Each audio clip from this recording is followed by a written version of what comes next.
friends. So you probably recognize that I'm in a different space today. My kids are with the other kindergarten families, and I am doing a little bit of work while I do that.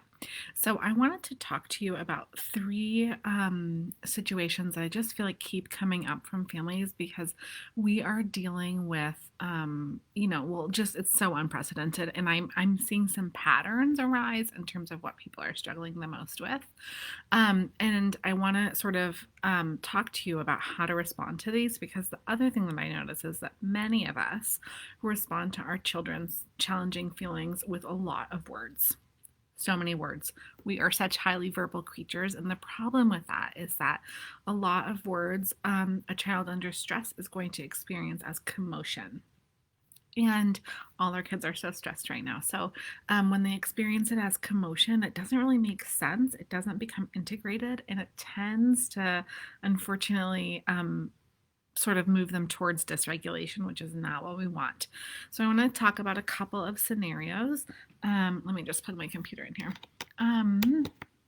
One scenario is like the child who just won't stop talking, like so much to say. And sometimes what happens, I think, for parents is that it starts to feel dysregulating for us because you're like, I just need a moment of silence.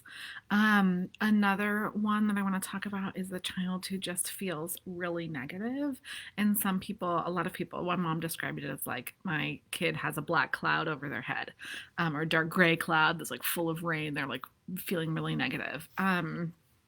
And so I want to talk about like what to say during those moments. And then I also want to talk about the child who says provocative things like, I hate so and so, or I hate school, or I'm never going to do it, or those kinds of things, because I am hearing that also a lot from parents.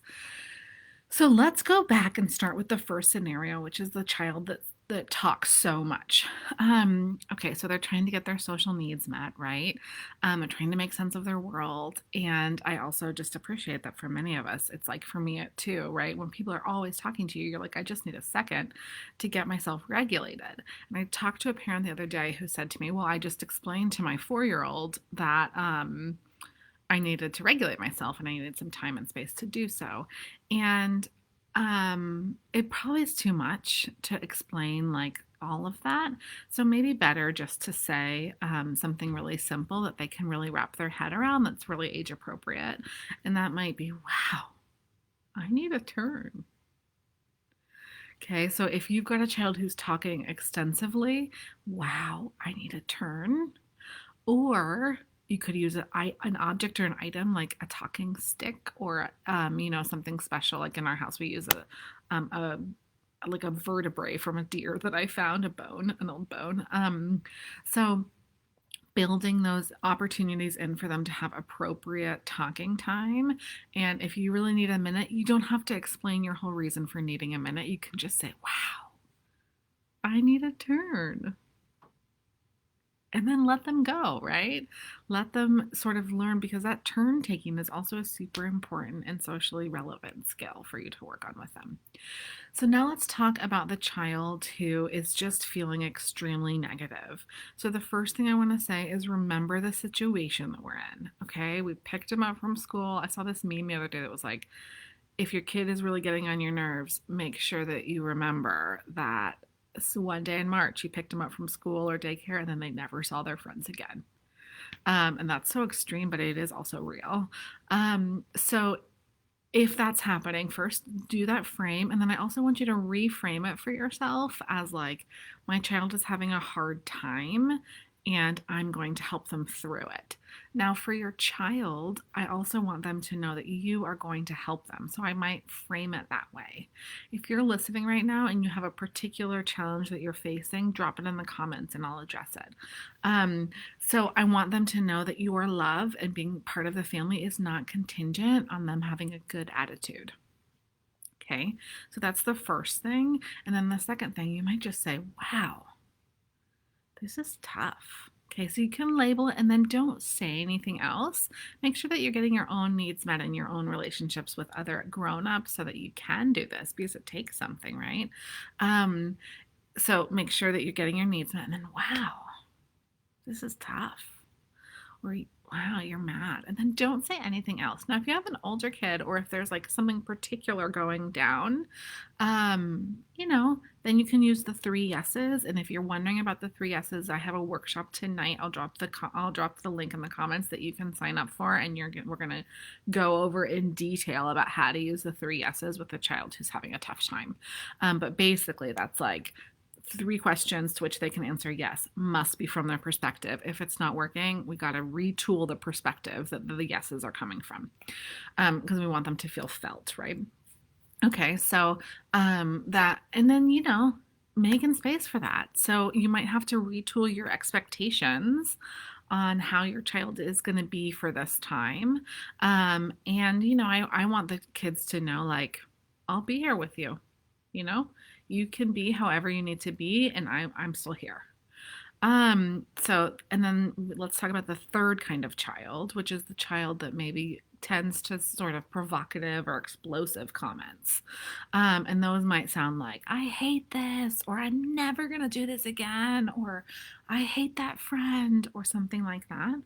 And in those situations, I think many of us want to say to the child, like, hate is not a word we use, or that's not kind, or you actually love your sister, or those kinds of things. Or maybe you feel like you want to defend the other child, especially if it's between siblings. And I hear all those feelings, and I want you to process them with a grown up. So your partner, a friend, call someone, send me a message, like, do that. And then with your child, I just want you to turn it into a feeling. Okay, so feelings pass. They have a start and a finish. They're not forever, and they're okay. It's okay to have these kinds of feelings. So you might say, oh, yeah, you feel like you hate school, or you feel like you never want to do this again. So we're building the kids' emotional resiliency by doing that, by helping them to notice what's happening as a feeling that's going to end. Okay, so sometimes when kids say really provocative things, we also just want to like say all the things in response. And I want you to try to stop yourself from saying all the things in response, because probably that's more about you, and like you may be worried about like their moral or their ethical development, and it's not really the time yet to work on that. So if it's super provocative, just don't respond. You can say the feeling thing once, and then I would just give no response to it. So a lot of kids say these things because they get some kind of concentrated attention from some grown up, and sometimes that concentrated attention is also from another child in the space, a sibling or a pod mate, when they do that. Okay, so I want to actually to redirect where the attention is coming from, and I want to reinforce all of the things they're doing well. And if it feels like they're not doing anything well, I want you to find the shards of things that they are doing well, the itty bitty things, and reinforce that. Notice, praise, tons of praise. And then when the moment happens where there's something provocative, one, change it to a feeling, and then two, no response. Let it just like imagine that it's water droplets and your body is covered in oil. It just like rolls right off. Okay, and as you do that over time, if it's coupled with a lot of praise and you're deep in a high quality presence, the number of provocative moments is going to decrease, and the number of positive, connected, integrated times that your child can move through tricky things is going to increase. So we're going to talk really extensively about this tonight in my workshop. I hope you'll join us. It's totally free. It's on managing big feelings during distance learning and the pandemic. So even if your child is not yet doing distance learning, like you have a preschooler, you are welcome. It's certainly relevant. If your child is doing distance learning, I know I see that the feelings are going up. Today on my kids' screen, I heard one kid say, I want to get off. And the mom say, you have to finish. Right. And I've heard various versions of that. I hate school on the Zoom. And you're like, oh my gosh. So join me. Let's talk about what we can do to sort of make it as easy as possible. And look forward to seeing you there. Take good care, and I'll see you tonight.